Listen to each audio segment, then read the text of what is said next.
토마토 마스터 전략 확인해 보겠습니다. 먼저 홈페이지에 올라와 있는 전략글들입니다. 자, 연수 전문가입니다. 1900선 초반, 또 코스닥 530포인트는 검증이 된 하단 영역이라고 하고 있습니다. 김대복 전문가는 딥밸류 영역에 진입해 있다라고 하고 있고요. 김형용 전문가는 1900선 전후부터는 낙폭 과대주의에 대한 단기적인 저점 분할 매수가 유효하겠다라고 했습니다. 자, 오늘 마스터 세 분 모두 전략이 좀 일치하는데요. 자, 이분들 중에 김대복 전문가 연결되어 있습니다. 안녕하십니까? 네, 안녕하세요. 반갑습니다. 네. 자, 먼저 지수 관련한 질문 드릴게요. 지금 뭐 주간 전략 보니까 1904선에서 1940선 초반 정도를 뭐 이번 한 주 정도의 밴드권으로 좀 말씀해 주셨던데요. 자, 그럼 오늘 나왔던 그 저점이 이번 주간의 코스피 저점이라고 좀 보시는 건가요? 네, 단기적으로는 저점에 대한 신뢰성이 그렇게 크진 않지만, 예, 저점의 가능성이 높다, 이렇게 보겠습니다. 우선 뭐 이렇게 보는 것은 지난번 직전의 저점 1986, 이 자리를 깨지 않았다는 얘기죠. 이 자리 깨지 않고 시장 흐름이 돌아섰다는 얘기이고, 마찬가지로 지금 현재 외국인들이 현물 시장에서 그 지수 중심으로 매도하지만 선물 시장에서 매수를 해서 일단 지금 제한적인 하락으로 걸려가고 있다, 이렇게 보겠고요. 역시 오늘은 국내 기관 중에 연기금이 매수에 가담하지 않았지만 딥밸류에 들어왔기 때문에 지금 현재 서서히 이쪽으로 가담이 된다고 보면 오늘은 단기 가바닥의 가능성이 높다, 이렇게 말씀드리겠습니다. 네. 자, 지금 뭐 유가가 계속 내리다 보니까 뭐 디플레 우려가 있습니다. 오늘 뭐 운송주들 흐름 좋고요. 물론 이제 오늘 아시아 세션 들어와서는 유가가 일부 좀 반등, 뭐 바닥이 한 $56까지 나오더라고요. 그 바닥권에서는 한 $2 지금 올라와 있다고 하는데요. 그러면서 정유주가 약간 이제 플러스권 나고는 있습니다만 큰 흐름에서는 운송주가 추세는 일단 좀 이쪽으로 좀 뻗쳐져 있는 것 같은데요. 유가 하락 관련해서는 좀 어떤 쪽들에 대한 관심이 필요하다고 보십니까?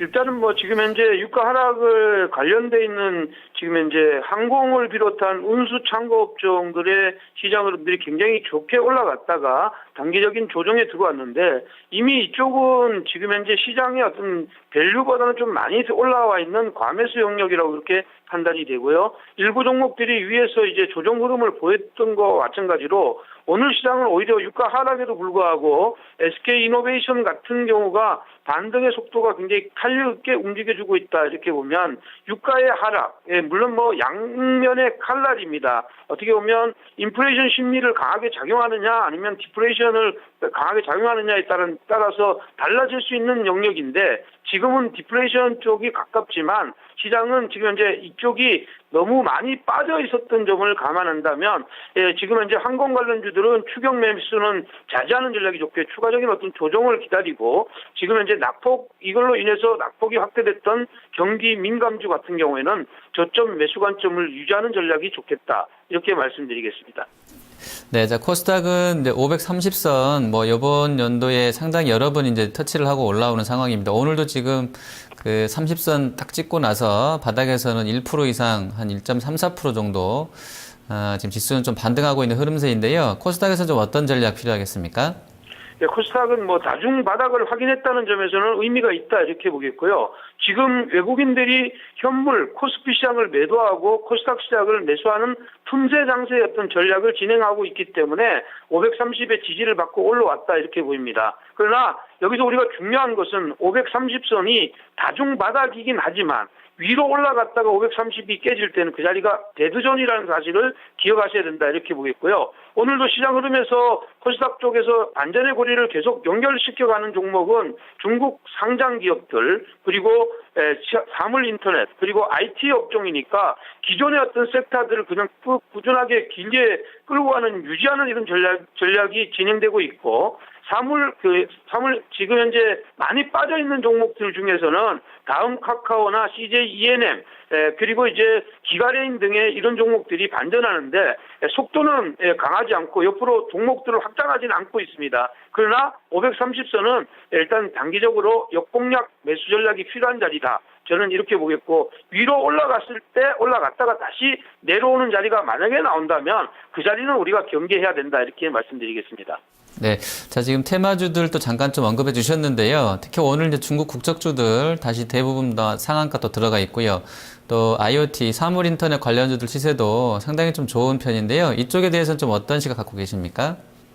이제 삼성이 이제 사물 인터넷에 대한 어떤 투자를 좀 더 확대하려는 이런 분위기가 이루어지고 있는데 이거는 뭐 세계적인 어떤 기류라고 볼 수가 있겠습니다. 시스코 시스템이나 인텔 이런 쪽에서도 이미 사업 영역을 확장하고 있는 이런 흐름이라고 보면 당장 이익의 개선의 흐름은 나오지 않지만 모멘텀으로는 역할을 충분히 할 수가 있다 이렇게 보입니다. 엔텔스나 지금 현재 보면 스낵 같은 경우에 상승을 주도하는 이런 모습이라서 지금 오늘 같은 경우는 많이 빠져있던 기가레인 같은 경우는 반전의 고리를 만들었다는 것을 보면 일단 많이 올랐던 것보다 조금 쉬었던 종목으로 순환매 과정을 봐야 되겠고요. 지금 현재 중국 관련주들 같은 경우는 그동안에 이제 그 디스카운트 요인이 상당히 많았다 이렇게 볼 수가 있겠고요. 사실 아직도 중국 관련주에 대한 신뢰성은 별로 없습니다. 그렇지만 중국이 최근 3개월 동안 50%의 상승을 보이고 있고 이 중에 이제 지금 중국 원양자원 같은 경우에 상승을 계속 이끌어간다는 점에서 본다면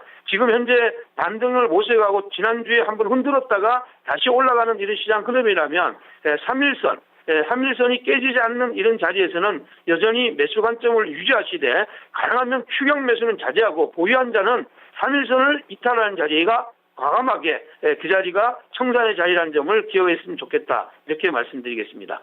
네, 알겠습니다. 오늘 말씀 잘 들었습니다. 네, 고맙습니다. 네, 감사합니다. 토마토 마스터 전략 김대복 전문가였습니다.